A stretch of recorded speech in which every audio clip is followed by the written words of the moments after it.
The time's come to play here in my garden of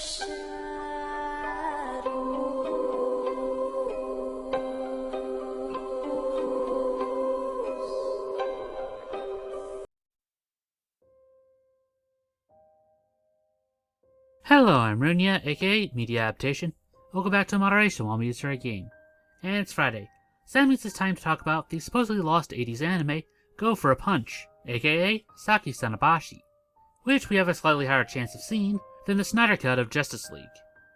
But before we begin, last week we got a pair of comments saying that our title and use of Saki Sanobashi is a little bit clickbaity, since we supposedly only talk very little about the subject and only look at older anime. We have been very upfront about the what and why we're doing this. There are several ways to go about looking for a lost anime. Think of it as a needle in a haystack. You could jump right in searching for one specific thing, and that is what a lot of researchers have chosen to do.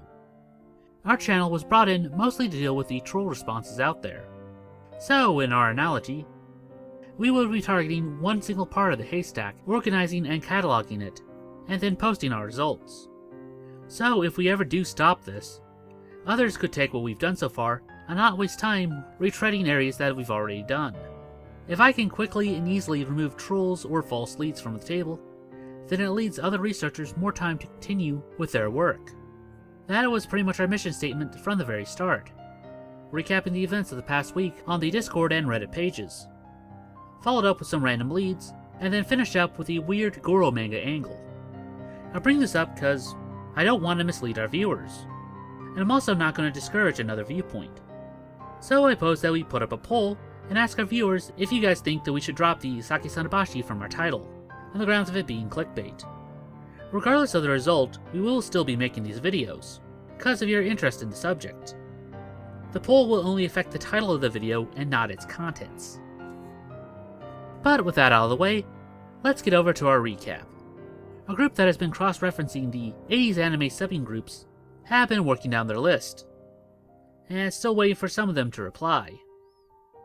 And another group that's been trying out the dark web has followed some leads about deleted anime threads, which brought them to a Russian video hosting site, and working around the language barrier has been proven tedious at best.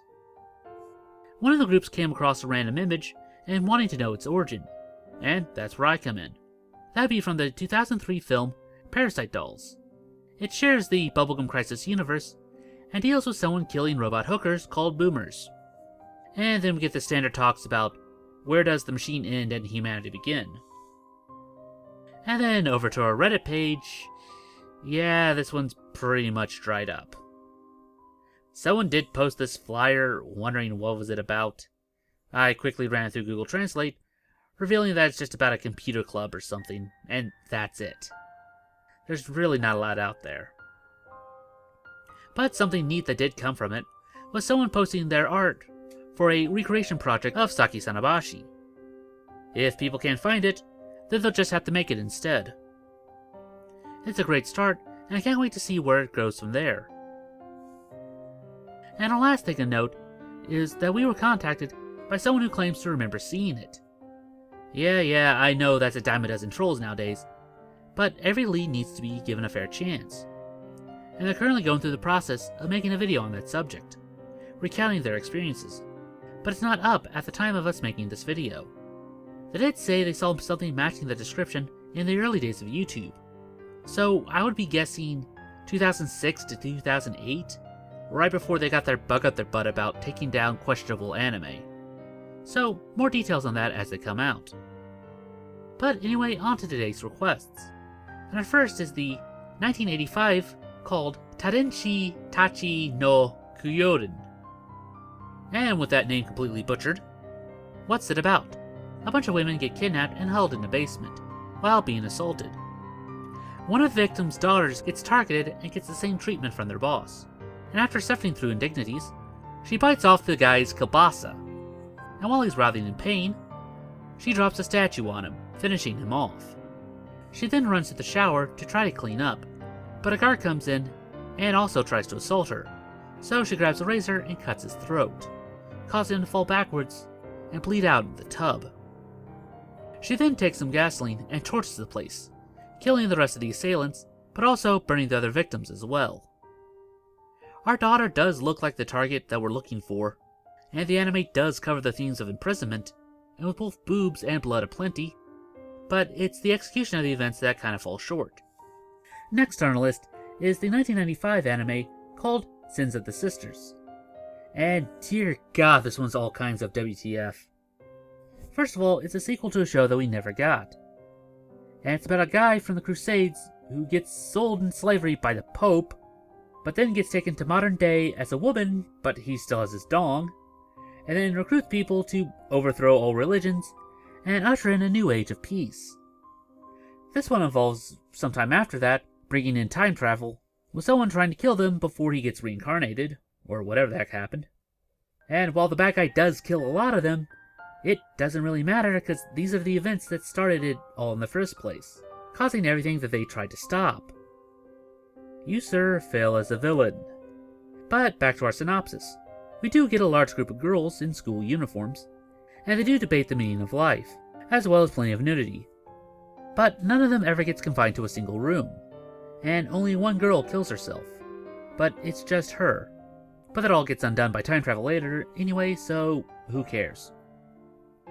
The next one we got is the 1987 anthology Robot Carnival, and the only one that comes close is one called Presence. A guy builds a girl robot in an old shed, but she starts to gain sentience, asking her purpose, and starts to show emotion.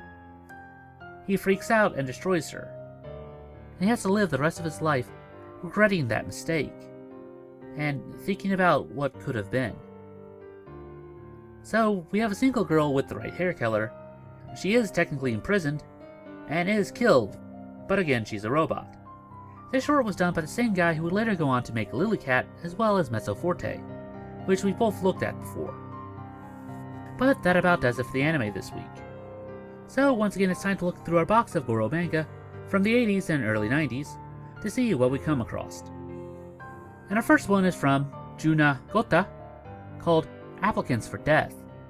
People volunteer to get pumped full of painkillers, stripped naked, and then get killed in various ways. The first girl gets shot in the head, but it doesn't immediately kill her, as she starts playing with the bullet wound in her brain, till she finally dies. All the other ones involve decapitation, and the last ones are at least different because it involves the guillotine. So we also did another one called Graduation and Beheading Ceremony, which I can't even show you a single page of, because it's nothing but mass death. Most of them are through decapitation, but we do get some strangulation, as well as some disemboweling. But that's pretty much it. And the last one that we'll look at this week is by Sushi, called Mansion of Manhunting. And similar to that first anime that we watched, a large number of women get imprisoned in a dungeon, and they all get tortured and assaulted in different ways. The girls are never really together, so each chapter basically covers a different one. And that's where we're going to end it for now. A bunch of the other ones that we looked through just turned out to be normal hentai, so just leave me wondering why they're even here to begin with. And our last section of them are all done by a single guy, so we'll probably cover him last. Oh, and don't forget to vote in that poll. And that about does it for this video. If you have any other ideas like seeing made into a video, then please post it down in the comments below, and we'll add it to our next viewer request week. It's now time for the part of the show where we ask you to help us appease the YouTube algorithm by dropping a like, share, or comment. It helps out much more than you'd think. And if you haven't subscribed yet, then it's very much appreciated. And if you'd like to support this channel, then please visit our Patreon. Link will be down in the description below. Even if you can't give a lot, every little bit helps. Oh, we also started up a Let's Play channel. So if you want to see us try out some horror games, then feel free to stop on by. Link will be in the card as well as in the description. And I guess I'll see you in the next one. Anyway, I'm Runya. And I'm Ada. Reminding you to take life in moderation. Weep not, poor children, for life is this way, murdering beauty and passion. Hush now, dear children, it must be this way.